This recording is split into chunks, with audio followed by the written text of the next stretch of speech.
Alrighty,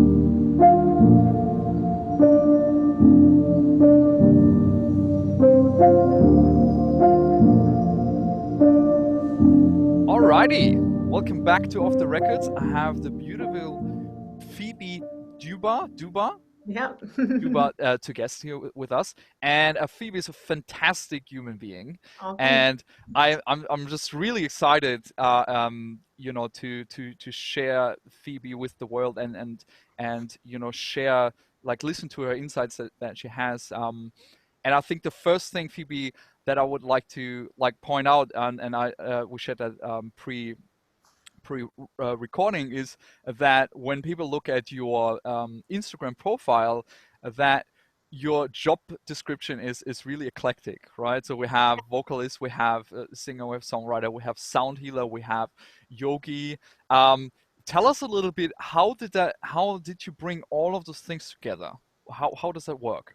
Oh man, it's just been, first of all, thank you for having me. It's Sure. wonderful and very, very lovely to be here and nice to chat to you. And thank you, very flattering as well too. Thank you. Um, I guess it's just been seriously ever since I was as long as I can remember, I've wanted to make music in some form. And so I guess I started out as a kid. The first instrument that I learnt was viola, was violin actually, and then I swapped over to viola, and I was really full on into playing in orchestras and stuff for a really long time. And I was sort of singing alongside of that as well too. And then yeah, and I went to the College of the Arts secondary school, and then I sort of got to the end of that and did what a lot of people sort of do, which is sort of go, I think I need a real job now. And so went and studied, not that an arts degree necessarily leads to a real job, but anyway, I went and studied an arts degree and sort of after being so full on in the orchestra world for a long, long time, I thought I needed something different and wound up sort of, I was still playing in bands and still writing and, doing gigs and everything. And I sort of wound up getting into marketing and stuff. And then after a while, I sort of was like, whoa, what's going on? Like I worked out that I'd actually was spending more time doing the backup plan for music than I was Mm. actually doing music, which was crazy. So I sort of pulled the handbrake on and did a quick turnaround and essentially just sort of started getting back into everything in a lot more full on sort of way. And I guess the thing was, one thing that I was always really conscious of was I never wanted to do covers. I was always like, no, I'm never going to sing anyone else's music. And, that's just so demeaning as an artist and stuff. And then one day I thought about it and I thought, okay, if I'm not earning money from working in an office, then where am I going to earn money so that I can focus on, writing and producing and expanding my craft. And so I actually started doing, weddings and corporate gigs and stuff for the money side of things, whilst having my original projects on the side. And that was a really, that's been fantastic. And a lot of musicians sort of turn their nose up to at that kind of thing. But I guess the choice is, would you rather be making money from making music, or would you rather be, working in something completely unrelated? And I think as a result, the literally, over 1,000 gigs I've done with that band, it really grew me as a performer. Even just, playing other people's music, gives you a better understanding of music on the whole, and music production. But then, yeah, but then on top of that, so I've always been a violist, always a singer. I did my yoga teacher training a few years ago as well, and sort of got to the end of it and decided I didn't actually want to teach asana, and instead I wanted to get into the sound side of things. So that's how I kind of got into sound healing. And I've always been a very keen photographer, and I love nature and I love the Australian bush. So somehow it kind of all just has come together in this project that I'm doing now, this very solo project. And it's quite funny because every time I look at it, I just go, oh, that's amazing, because I'm doing that because of those experiences I've had. It's literally just this big melding of all Yeah. these things that I've done over the years. So yeah, does that Yeah. answer Wow. your question? Yeah, I definitely want to get into your current project, but before, I would love to maybe like, can you maybe describe the feeling like when you went more on your second job or more on your real job before you decided to transition into becoming a full-time musician? Was there what happened in that time? Like, were there some pain points where you, or was there maybe a situation or something where you felt like, oh, I can't keep doing that anymore? Well, the funniest thing was, I was working in a job that I absolutely loved, and I thought, Hmm. like, I love it, but it's still not. I kind of felt like I was fraud a little bit, and even though I was really good at it, and people told me I was good at it, and it was just kind of like I was like, I don't know, I just didn't feel myself, if that makes sense. I always felt like I was faking it or something. Yeah, which is really funny. And then I remember thinking about it and going, I don't feel like I want to, like, I'm not looking at my boss and going, I want your job one day. I'm not, you know what I mean? And if Yeah. you're in that kind of thing, you should be looking at your boss and going, I want to get to where you are and then go to there and then I want to go and work for them and that and stuff. I was just kind of like, yeah, this is a placeholder. And the thing was, I always just wanted to make music. That was what I wanted to do with my time. And it was what I was doing with all my spare time. But I Hmm. was kind of like, yeah, it was just, yeah. Does that explain it? Yeah, yeah. And Yeah. like the job that you were doing, do you think it still helped you to become a better musician? Like, were there Oh, skills that you definitely. could transfer? Which were those? Oh, Which marketing. I was in marketing? marketing and Hmm. also events as well, event management. So, um, you know, booking a gig or something, like, I mean, with event management knowledge, it's so much easier to understand rather than just being, I'm the muso who rocks up and I need to play at 10 o'clock or whatever. God, that's such a foreign concept in this lockdown world. Yeah, that's true. It's true, eh? It's such a foreign, the whole thing, the whole leaving home and taking all my gear and doing a gig. It's just so foreign at the moment, which is hilarious. But anyway, uh, yeah, you can understand it from a variety of different perspectives, and so I think that makes you better at what you do.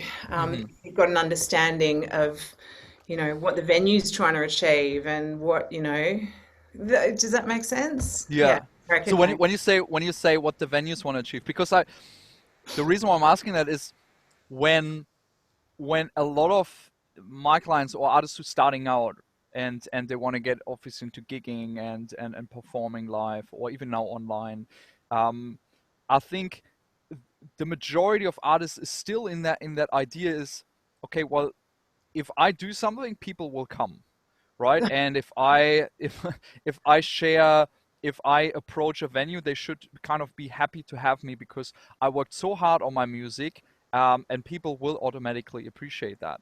But you're saying what you said is like, what does the venue want? What does it mean as an artist?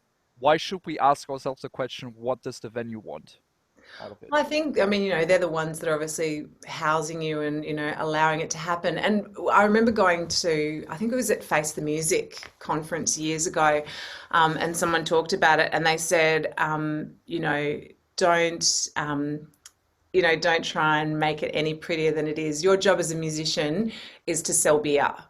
And I was like, it's so true. Like, I'm in the venue. That's why you're there. They're making money out of selling beer over the bar. And I was like, oh, yeah. So that's the thing. So if you're not getting anyone to your gigs, they're not going to book you again. That's the thing. Yeah. It's pretty simple. So it's not, and the thing is, everybody has worked really hard on their music. Everybody has poured everything into it. And, there's a lot of people out there that are doing really great stuff. And so that's the thing, I guess, yeah, it's being mindful of going, I'm not the only person that has poured all my heart and soul into my music and promoted it and stuff like that. So, yeah. Yeah. But I I remember think that's yeah. it was such a awakening where it was like, yeah, the venue's just trying to sell beer. I'm like, God, yes. Yeah. Yeah, yeah. I often have role plays with my clients, where we like fake telephone, um, interviews with where a client basically cold calls a venue and says like, I would love to play, Yeah. right? And it goes almost like hey, I'm artist A and B. I just released an EP and I would love to play at your venue. Yeah, And then we kind of pause there and then we say like, well, that probably won't go well because they get that call probably like 20 times a day, right? So let's exactly. say if you would call someone or if you would write an email or if you would make contact with a venue, Yeah. what would you do? Good question. In the past, sort of with all my most, I'm trying to think. Last time I spoke to someone regularly, I've got these sort of things that continue on. I'm lucky in that now I get a lot of people actually approaching me and saying, "Can you do this thing?" But I guess it's about telling them, where you've played in the past, Hmm. the kind of numbers that you're going to get to the gig, what kind of promotion you're going to do. Hmm. Here's a link to my latest song, blah blah blah, that sort of Yeah. thing. And also, just trying to understand it, that, whether it's like, get an idea of what kind of, rate, or whether it's like a split, that kind of thing, what they're willing Hmm. to pay, really get a really good idea of all of that sort of from the start. Yeah, but it's just Hmm. really about sort of putting all the information out on the table and telling them what you can do for them as well Yeah. in terms of Yeah. getting people in. No, I couldn't agree more. I think the transition from amateur to a pro becomes for me apparent when an amateur takes themselves more as a business and Yeah. tries to create relationships with people instead of dependencies or instead of favors, right? So and I like when you said that, numbers, that you're not saying like, okay, well, or I'll bring no one in and that's your responsibility. I'm just making the art and you bring in people. I mean, that's just not fair, right? No. But and it kind of creates an incompatibility of values, right, in that situation. While if you say like, okay, well, I can definitely bring in 20 people, what about we share a 50-50 split, and after that threshold, we have a different split or something. That as a venue, in my experience, and I've been lucky enough to play for 20 years and had often those calls and venues and promoters and so on. If you understand the worth that you can bring monetarily and the worth that the venue needs to have, I think that's when you start to have a better conversations, and it's way more likely that you create relationships over long term. And then I really believe that's the core of in the music industry, having building and nurturing good relationships. Relation, 100,000 million% yes. Mm. That's part of the reason why when you said, what would you do calling a new venue? I was kind of like, oh, it seems weird, but it's been a really long time because my covers band, like we've kind of got just such a steady, like they're all residencies. It's all gigs that they call me once a month or every 2 months and book me in for dates. But then the thing is, it's these handful of venues that I've played at for a really, really long time. But Mm. then what happens is they refer you to other people when they have like a big corporate event. They're like, oh, let's call Phoebe. It's just all this. It's it's you get one really good contact and you look after them, and then other stuff will happen from that, if Yeah. that makes sense. And it's about looking after, rather than just going, I am just going to go and play that place, I'm going to take my money and I'm going to leave and stuff. It's actually building relationships and it's also actually, yeah, that's a really good tip. Build relationships with the staff that are there. That's Hmm. huge because they're the ones that's going to tell. Chances are is the booker is somebody that's working part-time from home. Well, everyone works from home at the moment.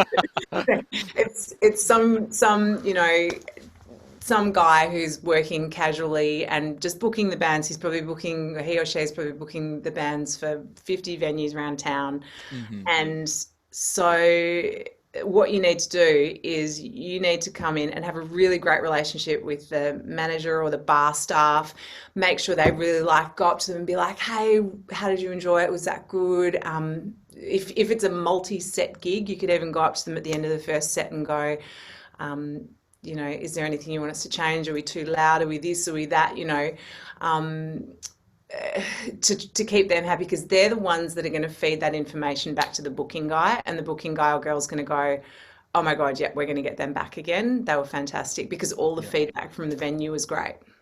Yeah. So you actually looking for feedback in during the or after the show or in the breaks and basically Oh, sure. communicating with the Yeah, venue what they need yeah, instead of, totally. hey, can we please have 10 more waters in the backstage. Exactly, exactly. And, and we'd even like say, venues that we play at regularly, we'd say to the bar staff, we'd be like, hey guys, are there any songs you really want us to play? Oh, that song, yeah, cool. We'll go away and work on that for the next couple of weeks and we'll Hmm. play that for you. And, it's the people behind the bar and the manager or, even the security guards sometimes, if it's someone that's there all the time, it's relationships, it's people. It's not Yeah. just about being like, oh my God, I'm amazing. I'm coming in. I'm gonna just wow them with my amazing gig.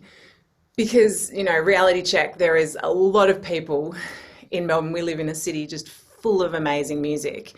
And not only Melbourne, we've also got some of the best venues in the country. So we've got people, not at the moment, but people touring, coming down from Sydney, from Brisbane, from Adelaide, from Tassie and stuff, who are coming Hmm. to want to play gigs in Melbourne. So we're not only just competing against other Melbourne-based musicians, but also people who are touring from interstate. Yeah, So even there's a internationally. lot. Yeah, exactly. And so it's, a lot of people who are all really amazing. So I guess the way that you can stand out is actually by, really trying to have those relationships with the Hmm.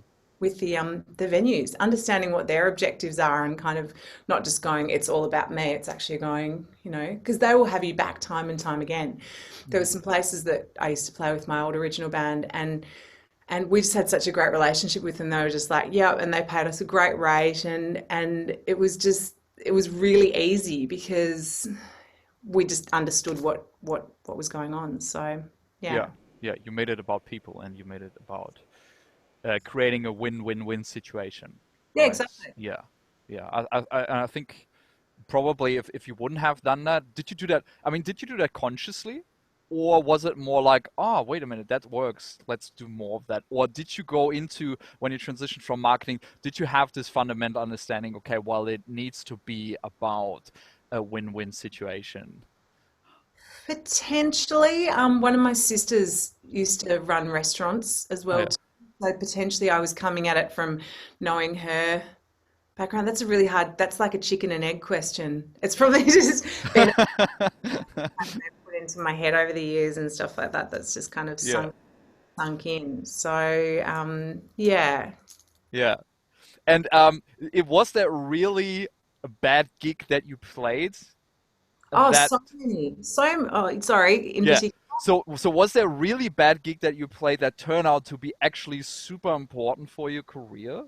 Was there something like that? While you think about it, right? I'd love to share a story of mine. So Mate, when I was 16 and a half or 17, I played with this like prog rock band, and we had a drummer like, and he had like 15 drums, and like and we were playing all of those odd times, and we're like we thought we were the shit, yeah. literally, right? So we played this gig in a small town next to a small town that I grew up with, and it was next to a soccer field, and they had a little clubhouse. And with little, I mean really little. It was maybe 7 square meters or something. And they, for whatever reason, they fit it in a billiard table and a little bar. And when we arrived, we thought the world of us, and then we came there, and there were just two people there, right? Oh, And we were so discouraged. We put all our gear in like the smallest. I don't know who of us had a car. I think in a like Volkswagen Golf or something. Everything in there. So we came out and thought like, yeah, let's have a nice show. And there were two people there, and we were like, are we unpacking this stuff, or are we oh, not, right? And then we said like, well, while we're here, why not? I mean, if it's just another rehearsal. yeah, So we exactly. we organized like a plate and put it on a billiard table, and the drummer put his drum kit on there, and we kind of like crammed and played like this. The barkeeper didn't look at us once, and there was one guy just sitting, and he just sometimes looked a bit over, but basically just drank his beer. And we basically performed like 45 minutes, and they didn't clap, or and we felt like so. But when we packed up, and but we're kind of a good mood, and this one guy sitting at the bar came out and said like, hey, that was actually really cool. And we like looked at each other, okay, like, and look, I'm just visiting my family here, but I'm actually working for a label in Cologne, and I was back in Germany when I lived there. And what are your plans for the future? And we basically said, world famous. We're practicing 3-4 times a week. We're full in. And a week later, we signed our first record deal That's based a, out of that, right? wow. And for me, that's just when I talk with artists that we mentor here, that it's always this kind of like, there is no bad gig. Like, you always need to perform the best, right? That's And That's one of the best rules I was given a long time ago by an agent who used to look after one of my old original projects. And he used to always say, always, even if there's only 5 people in the room, play to them like there's 500 people. Because, I mean, apart from anything else, those 5 people have shown up. mm, Because the other 100 people didn't decide to show up. That's their problem. The 5 people that did show up, give them an amazing show. And you almost even just need to, in your head, just almost even pretend like there's more people there, or I don't know. It's just that's always been such a huge thing. And I've played some terrible, terrible, just empty, soul-destroying gigs, like where it's just like there is no one there, and you're just like, oh, but that's it. Like, you just treat it as a paid rehearsal. That's the yeah, thing. You treat it yeah. as a paid rehearsal, and you just go, this isn't forever. This isn't always going to be the case. And thankfully, it was more highs than lows, because otherwise I wouldn't be sitting here doing this anymore. But I'm trying to think of best example of, yeah, I haven't had anything as pivotal as that happening. Mm, But um, oh, yeah, just lots of no, lots of really nice things happening. Like, there was years ago, I did a jazz gig, and it was just a very nondescript kind of backgroundy sort of jazz bar, and didn't think anything of it. And then this old guy came up and started talking to my drummer, and then my drummer sort of motioned and like, come over, and got talking to him and stuff. And he turned out being like, he was a drummer. He was an old guy. He was a drummer who toured with I think it was like Duke Ellington. And it was mhm. like amazing. And we're just Wow. talking to him, and we're just going, isn't that just amazing that like out of this whole like little room full of people with nobody listening, there's one guy who's toured with, one of the greatest jazz musicians of all time. And Yeah, wow. he was really loving it and going on about how great we were and stuff. And yeah, that's one example. I'm sure there's others, but nothing as pivotal Mm, as your example. yeah. So, and after those 1,000 gigs, what made you then transition to doing your project that you're currently involved in? What happened? It literally, I started it about 3 years ago, Mhm. purely by accident. And this is what I really love about how things sort of happened. It just sort of flowed very organically. I just happened to be at this beautiful picnic ground just outside of Apollo Bay, and I had my laptop with me. I was on holiday with my husband down there, and I opened up my laptop and was like writing, as in words. And then I just heard the surroundings around me were just so beautiful that I just opened up Ableton and just hit record, and literally just on my laptop microphone. I didn't Mm, have anything more special, and hit record. And while I was sitting there, I was like, oh yeah, I can kind of hear sort of like little bass lines. So I was like writing a couple of little notes down, and then went back to the house, and I don't think I even thought anything of it. I only spent an hour working on it.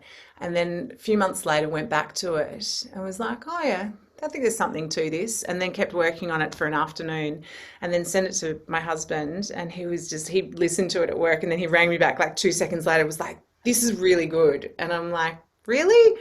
I don't, because when you're so close to the music, you're like, I don't even know whether I think this is good. Does anyone else think this is good? What is good? And yeah, and then I played it to a few other people and some yoga teacher mates, and they were all like, this is incredible. You've got to do more with this. And I was like, oh, okay. And so I started doing more. And I think the key thing with my X-ray project is that it's just always been 100% like just pure creativity. I'm not making it for anybody else. I'm literally making it because it's something that I want to hear that's not out there. mm, The fact that anybody else likes it just blows me away. So, and I think in the past, a lot of the original projects I'd done in the past, I was always sort of trying to, I mean, they were all a lot more pop orientated. But I was like always trying to sort of create like, oh, I really want this song to get on Triple J. That never works. That just never works. It's not possible. You can't, you can't. Like, I tried that for several years and it just doesn't happen Mm. like that anyway. And so I think the moment that I actually stopped trying to create for anybody else and just make something that I wanted to hear was the moment that sort of clicked. And I think part of it as well too was I was always like, I'm not a producer. In the past, I'd always had, I'd been working with a producer, or I'd had, in my last band, Passerine, we had like it was three of us, and one of the guys was the producer guy. I was the singer, viola player, producer guy, and drummer. That was the three of us. Mm. And so I was always like, I'm not a producer, I'm not a producer. And then the further I've got into it, the more I'm still, part of me is like, I'm not a producer. And then I realize people going, yes, you are, yes, you are. I'm like, it's just really funny, isn't it? And then I think about all the time that I've watched other producers working, and I've worked with some pretty amazing people, and you pick all that stuff up, sitting in a studio, watching them, sitting behind you. This is all stuff that you're soaking up without Mm. even realizing it. Mm. So, yeah. So it started out as almost like a happy accident, and Totally accidental. yeah, and then because you got the encouragement from your husband and from friends and so on, that you feel like, oh, that's a added bonus. Yeah, But I yeah. sent it to a yoga teacher mate of mine, just as a like, hey, listen to this demo on SoundCloud. And she didn't respond to me immediately. And then she sent me a message the next night saying, oh my God, I played it in my class tonight. It was amazing. And I'm like, oh my God, you weren't supposed to play it. That was demo. It was like, I can't believe you actually played it. So how would you describe to someone who's never heard that music? How would you describe it? It's somewhere between ambient. Some people have said neoclassical, but there's kind of like it's almost like this undertones of like beats that are not there, if that makes sense. I like to kind of make it feel like there's more substance to it than just a typical sort of very floaty ambient song. Mm. But very epic. But the core is that I use field recordings that I've taken out in nature. So I actually go out into the bush and actually take field recordings, which it's kind of like the core of my whole creative process. I'll go out, I'll record. Sometimes when I'm out there, I'll start to have an idea of what I want to do when I'm sitting there recording, because sometimes it takes ages. Some days I'll go out and record and get nothing. And then Hmm. other days I'll go out and record and get like three amazing snippets. So, it's just about patience, I guess. But It's like hunting. it is not really funny. And the amount of times that people walk past me and I'm standing there with my Zoom and like the little fluffy windsock on top of it, and people walk past and go, "What's that?"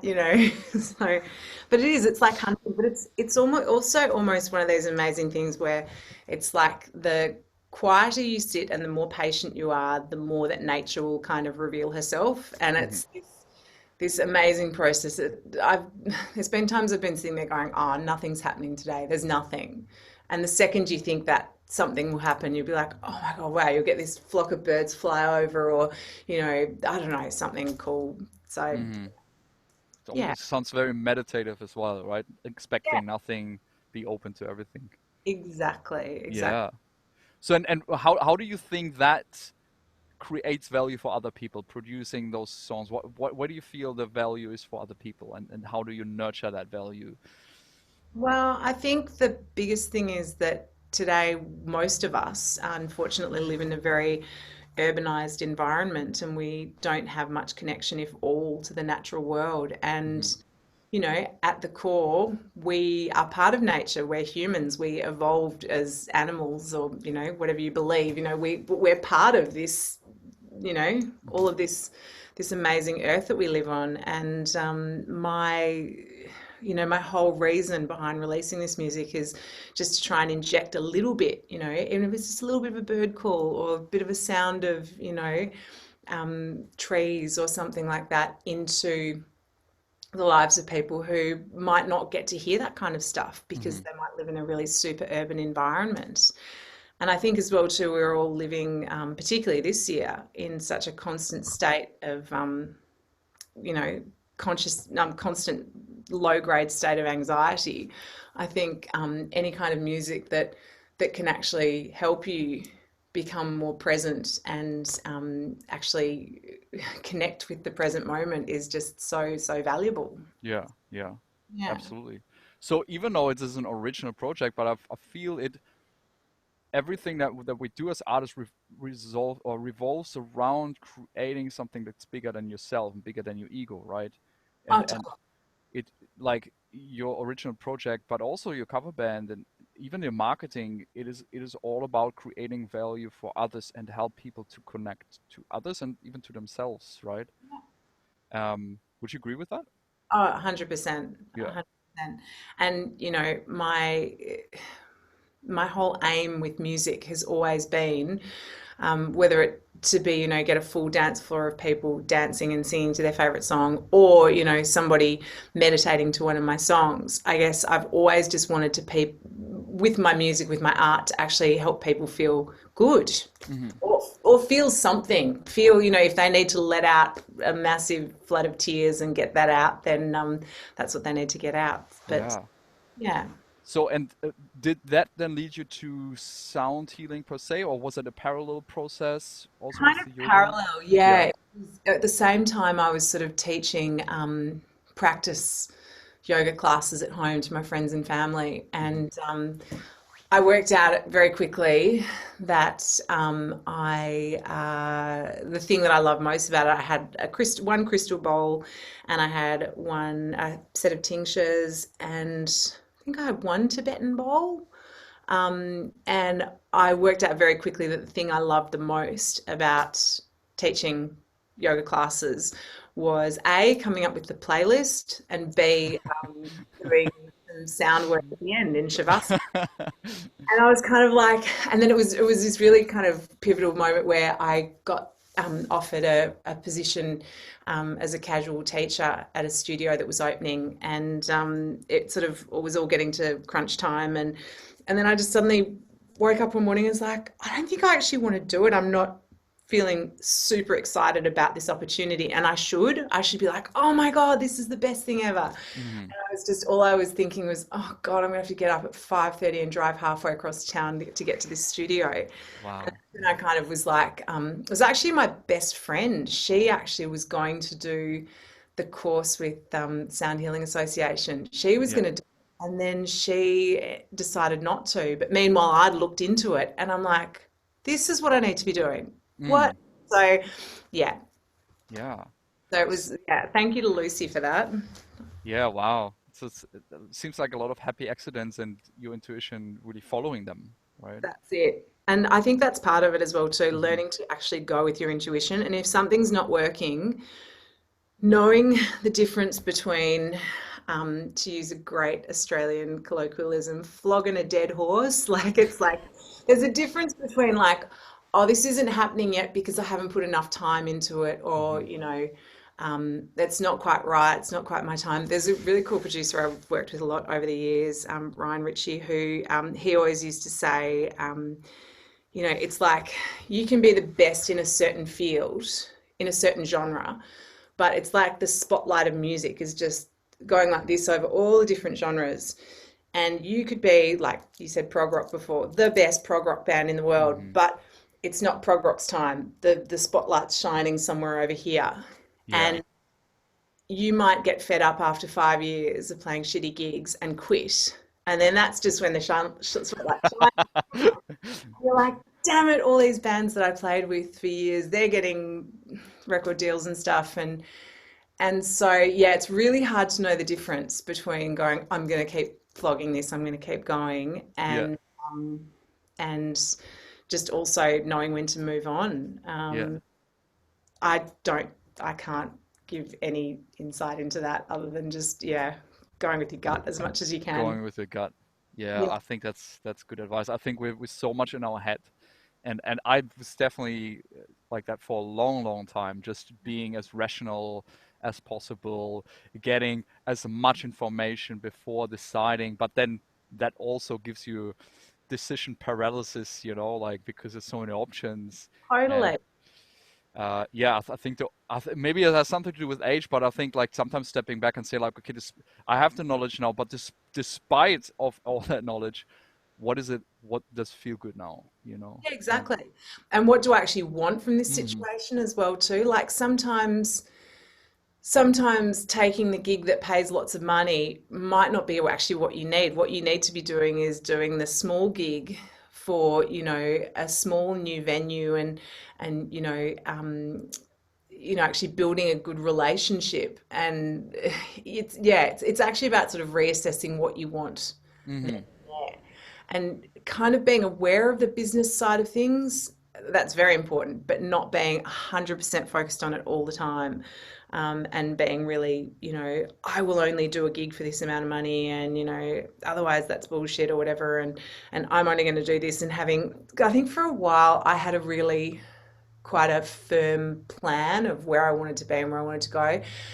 And that while that's good in some respects, it's also really hard because if you don't kind of hit those targets, you just beat yourself up about it. mhm. So you kind of need some flexibility and to always be celebrating. Like I used to have a reminder in my phone constantly, which was like celebrate the little wins. Mhm. Because sometimes it's too hard to get, if you, like I mentioned before, I want to get my song on Triple J. So, you know, if that's your goal, you might get all these other really small, great wins. Like, I got a spot at this great little festival. I, had Triple R played my music, blah, blah, blah, whatever, all these little things, but which are all great. They're Mhm. huge, really amazing. But if you're just focused on, I want my song on Triple J, then all those things are going to mean nothing. And you're going to be like, whatever, whatever, whatever. I'm a failure because my song's not on Triple J. Yes, yes. So just being in the moment, appreciating the small. I think that's a really good advice. Appreciating the Celebrate the small. small wins. Yes, absolutely. So since we're at the topic of money, I would like to ask, and I think that's, off top of mind of a lot of our viewers, is how do you actually make money as a musician these days? How do you make your money? Well, at the moment, I don't Yeah, because it's well very little because overnight my entire industry got shut down. yeah. To be honest, but I mean, normally, Hmm. normally, most of my income comes from doing weddings and corporate gigs and Hmm. stuff like that. But then also sound baths. Yeah. What is Um, sound bars? I a mean, I know it, but Sorry, of course, yeah, I'm talking to you going, you know what a sound bath is. So a sound bath is like a meditation with sound. So people, sometimes it's done with a yoga teacher as well. Sometimes it's just a sound bath, but mhm, people come in and lie down and you play a bunch of different instruments, crystal singing bowls, Tibetan singing bowls, gongs, everyone uses different things. And the mhm, idea is to get people into a very deep state of relaxation and it's a meditative experience. So mhm, yeah, sound baths. I was also unfortunately had quite a few solo X-ray shows lined up and I had all my live set ready to go and everything yeah, and then just unfortunately overnight everything literally got shut down in Melbourne. So yeah, I think the key is actually, as I've just said, it's about doing not lots of things, but sort of being open to different opportunities and getting out there as a musician, getting out there, meeting people. Um, I really do recommend doing corporate gigs, doing covers gigs. I was that person that forever used to say, I don't want to sing other people's songs. But as I said, if it's between that and working as a barista, I know what mhm, I'd rather do. I'd rather be making music and meeting other musicians and making other musical contacts. mm, And I've got a huge network of muso mates now because of all the years that I've done playing in, yeah, you know, uh, yeah. in corporate gigs and stuff. Uh, Okay, so for you, it is a little bit about diversifying income. like being open to possibilities, not being totally dependent on one income source. Maybe have like one or two major income source, and Yeah. then start building parallel your passion projects into more lucrative opportunities. Did I hear it right? But it is very much, for where I am, it's very much around performance. That's where my Hmm. income comes from performance, because I don't have the tens of millions of streams on Hmm. Spotify or anything like that. Yeah. But that said, I've got a mate, Jane, Kids at Midnight, who she'd actually be amazing to interview as well too. She has been doing everything herself for, God, I think she's been writing and producing for about 8 years or something, Hmm. and she's been getting varying levels of success. And then recently, Mindy Kaling found her song, or the producers of Mindy Kaling's Netflix show found her song, just literally found it on Spotify. I was Yeah. speaking to the manager the other day, his mate, and said, "Hey, how did you score that deal?" And he said they literally just found the song on Spotify, Hmm. and they put the song in like the penultimate moment in the series where the girl gets the boy or the girl gets the girl, whatever, and Yeah. it's just absolutely exploded. And she's now getting millions of streams on Spotify, and she's now got a publishing deal and all this stuff. Mm. And it literally just came because her song was on Spotify and the producers found it. So I think that's the key as well too. It's actually about continually releasing stuff. That's been some really great advice that I've had actually from Jane's manager. Yeah. It's not, he goes, don't agonize, don't, spend 3 years coming up with an album and then go, oh, I finally got the album to go and I'm going to put it out and it's going to be this huge success. He's like, nah, he said, just consistent release, just releasing music consistently, and building the audience. And with each release, hoping that you get some more people listening, some more people getting involved, Mm. and yeah.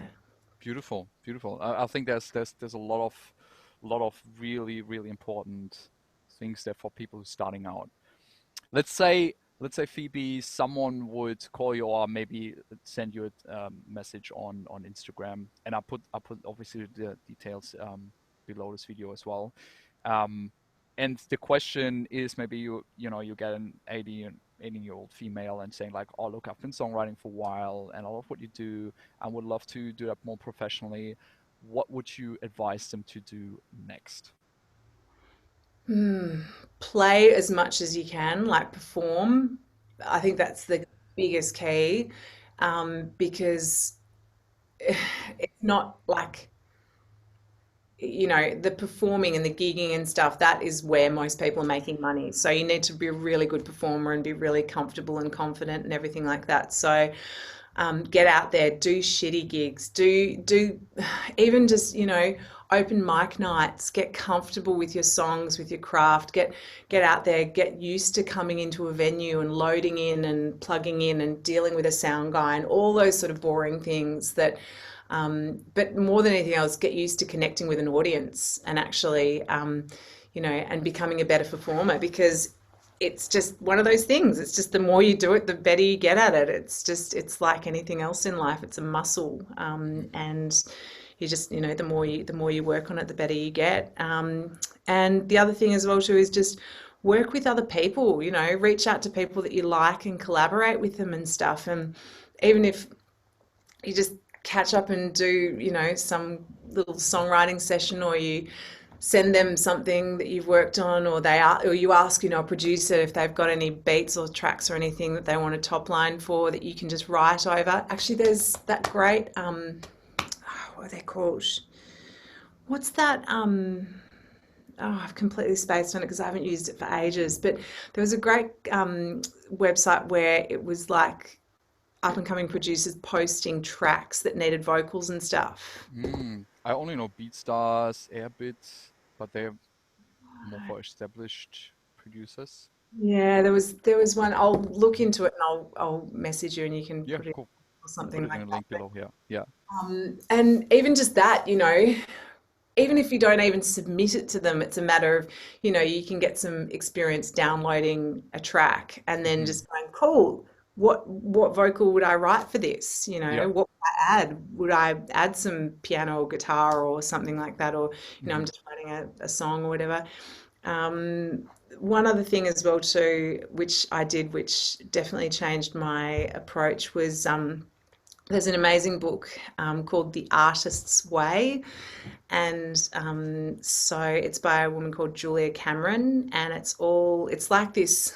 I think it's about 2 month course. It's a book, Hmm. and it takes you step by step through all these different creative exercises, and it's Yeah, really, really amazing. I that's what I think. was at a conference where KLP, she recommended it. She said, I've never done a songwriting course. I've never done any kind of that kind of thing. But she said the Artist's Way by Julia Cameron is just life changing. So Yeah, yeah, amazing. just exercising the creative muscle. Yeah, and just Yeah. in really different ways as well too. And I haven't done it for ages because I've got a young child now, so I haven't done it. I should start doing it again.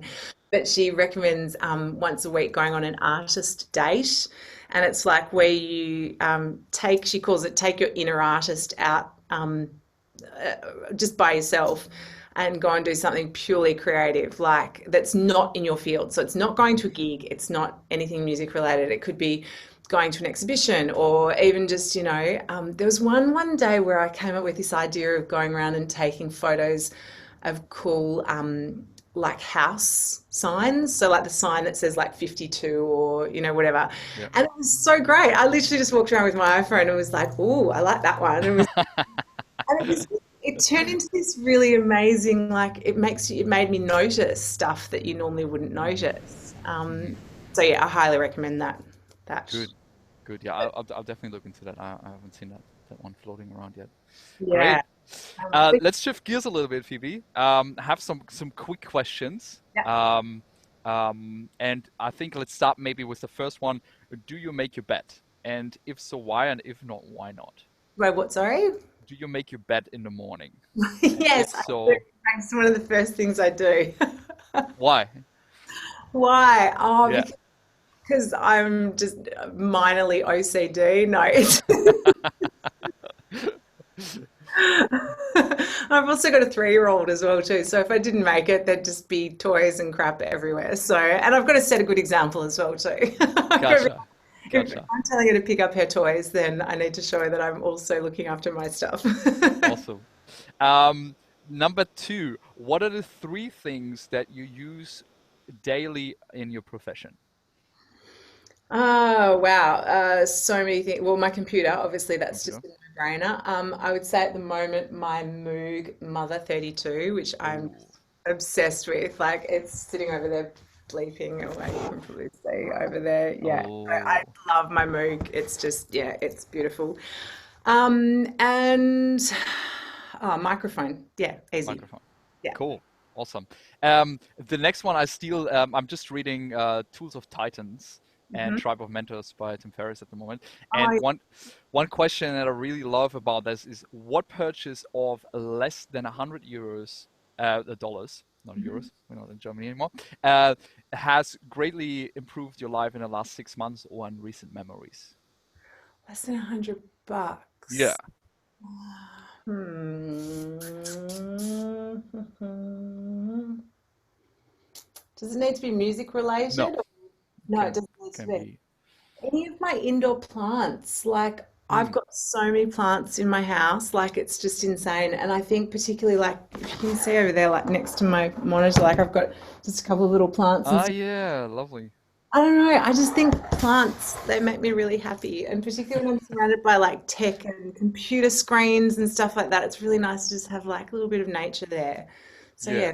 yeah, random, yeah, any plants. Plants. Yeah. I wish I could have plants here, but there's literally no daylight in the studio. Damn. So, and I don't like plastic plants, you know? No, no, no. There's no point. I don't understand plastic plants at all. It's literally just like there's no point. The whole point of having a plant is because it's alive. Actually, there's someone that lives near me, and when I drive past, I always laugh because they've actually planted plastic birds of paradise plants in the yard, and it's so dumb. Like I'm just like they must be old. Like really, I don't know. It's a bit strange whenever I If drive it if it works for them, right? And the last question, and you usually finish interviews with that one. Just imagine, Phoebe, it's your last day on this planet. and unfortunately, all records of your past work have been deleted, Oh, okay. right?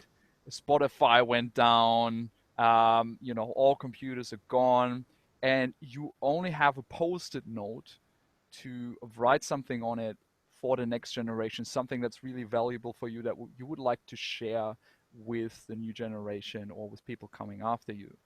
And Hmm. my question is, what would you write on this post-it note? As in music related or just life? Whatever you want. Whatever I want. Oh Mm-hmm. my God, that's like huge. Mm. Um, hmm, be true to yourself. Mm-hmm. Yeah, be true to yourself and kind. There you go. It's great advice. I like it. It's definitely underrated, isn't it? Um, Phoebe, that makes up our interview today. I want to thank you so much for taking the time. I know you're a very busy person, and I'm really happy to have you on board. And thank you for sharing your wisdom with us. And I appreciate that you had the courage and you still have the courage to follow your intuition, and that you're not afraid of falling, because you know you're always falling forwards in one or the other way. And yes, thanks for having you on the show. Thanks so much. Awesome.